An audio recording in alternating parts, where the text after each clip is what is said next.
Okey, ini baja untuk kegunaan di kebun. Di kebun dan nak guna kat kebun. Kat kebun, kita pakai fully organik. Baja tak kambing memang sentiasa. Okey, tanpa putus. Tapi dalam waktu yang sama kita sulamkan juga dengan baja kimia. Ni baja kimia Ni NPK 12 12 17. Akan digunakan di kebun untuk pokok-pokok yang sensasi lah.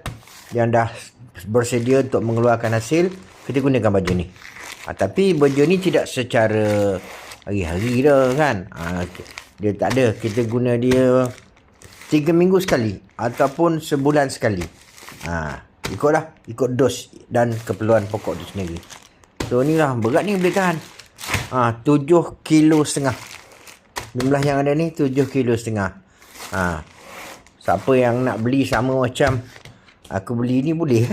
NPK 12 12 17. Aku beli kat TikTok je. Siapa nak beli, tengok dekat beg kuning. Dekat link ada, insyaAllah. Boleh. Tak ada masalah. Beg baju 12 12 17 memang terbaik.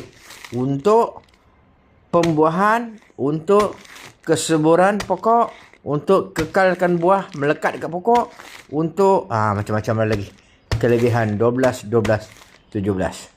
Okey, bukan makna pakai ni tak pakai baja organik. Baja organik memang konsisten. Tapi ini adalah tambahan lah untuk kegunaan di kebun ni. Kita buka nanti di kebun. Okey.